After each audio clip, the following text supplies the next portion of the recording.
It's not the sex secrets that'll hurt the boys, it's another emotional Exocet. Diana's friend says the really unbearable moment of tapes about her love life shows her and William laughing together.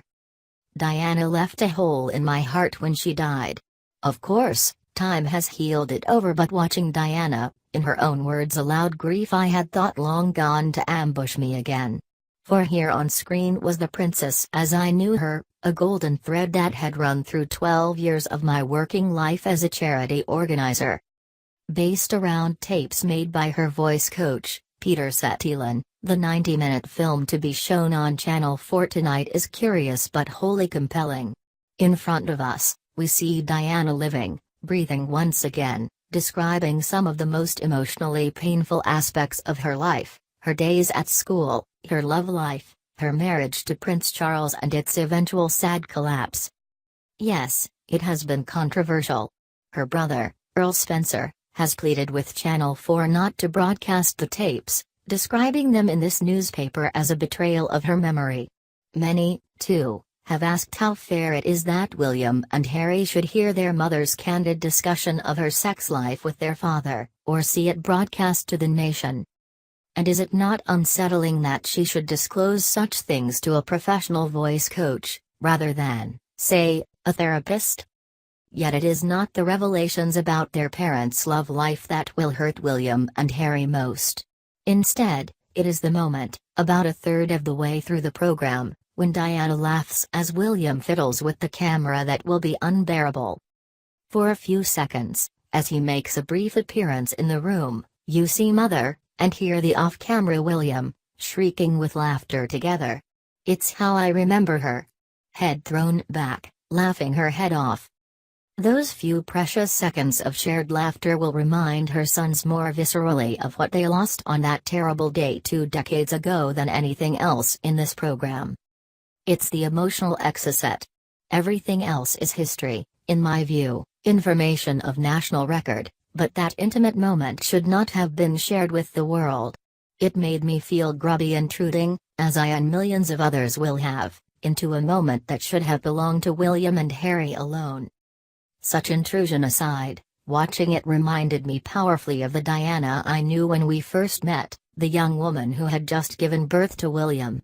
Her self-conscious awkwardness of that time, as she tried to tackle the overwhelming seriousness of her role, is here on film, along with her sense of fun. And yes, a bit of that flirting too. For me, there is nothing in the program that is grossly intrusive or ghoulish, but for that one moment of laughter, a moment of private bonding between mother and son which has now been rawly exposed. The film shows Diana emerging, butterfly-like, from the shy ingenue to the world superstar she became. As she giggles her way through the text of a speech, you can see her potential, see her understanding what she could achieve for others and perhaps, for herself. Would Diana have wanted this film to be shown? That is impossible to answer.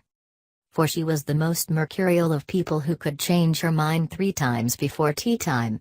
So I cannot claim to know, but I suspect that she would have done, were it not for the impact on her sons. The result is the authentic Diana. She is saying something that she wanted people to hear, and indeed that I myself heard her say not once, but several times. The idea, notwithstanding the fact that she had always been a fully paid-up member of the aristocratic establishment, of being an outsider, someone who identified with people rejected by society, someone who was able to give love to those who needed it most, was something she often articulated. However, she did have form for speaking out about the royal family, then regretting it. I organized an event which she attended a couple of days before Andrew Morton's book, Diana, Her True Story, in her own words, was due to be published.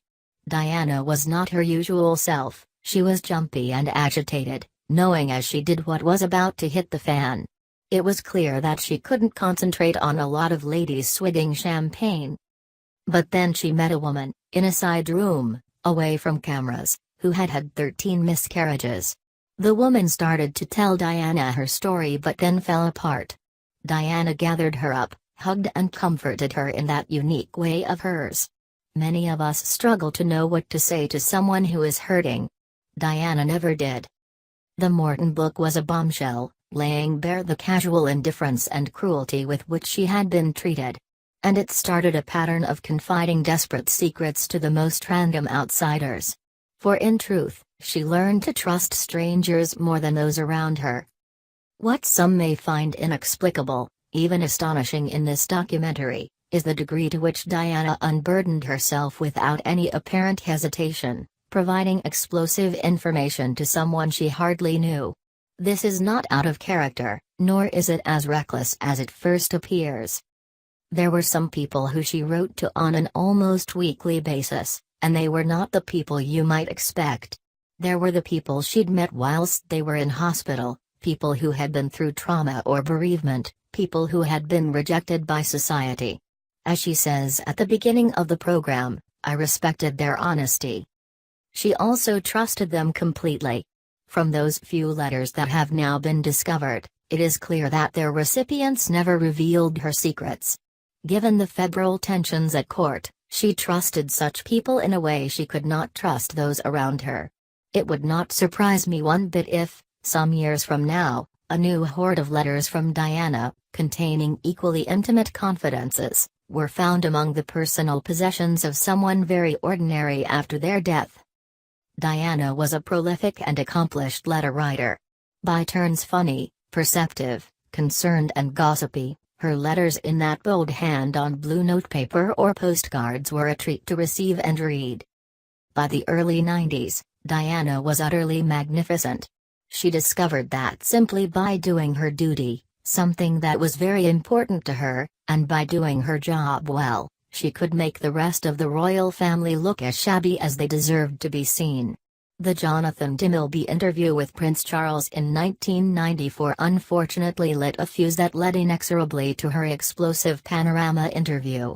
She told no one about it and fell out with many close friends when they discovered what she had done. It was not Diana as I prefer to remember her, but then she always was the original little girl with the curl. When she was good, she was very, very good, and when she was bad, and it was rare, she could be horrid. There were times, for example, when she would spitefully return letters from those she had fallen out with. But painful circumstance was often to blame. What always amazed me about Diana is articulated in the program by Patrick Jeffson, her private secretary. Diana would return from a packed day of events, many of them grueling encounters, and there would be nobody to welcome her and say well done. For years, I used to write to Diana after every event we did together and say well done. I continued to do so when I left my job running the mother and baby charity Birthright and joined the BBC as a presenter of Tomorrow's World, congratulating her on particular things where I thought she had excelled, but equally telling her occasionally of what could have gone better. It was utterly genuine on my part and Diana knew it. But I was still startled when she said to me one day, "Don't ever stop sending those notes, Vivian, they mean so much to me. I was nobody, why should my thoughts matter?" The truth, as Patrick Jeffson says in this program, is that no one else was doing it and precious few others were listening. Although she grew dramatically in confidence from the time I met her as a timid Sloaney teenager to the last time I saw her, striding confidently into a posse of the great and the good, she remained vulnerable to feelings of worthlessness to the end. To see this film is to see a woman frozen forever in her 30s, a woman who did indeed lead with the heart, not the head as she says in her own words. Snatched away all those years ago, Diana was a magnificent gift to us all.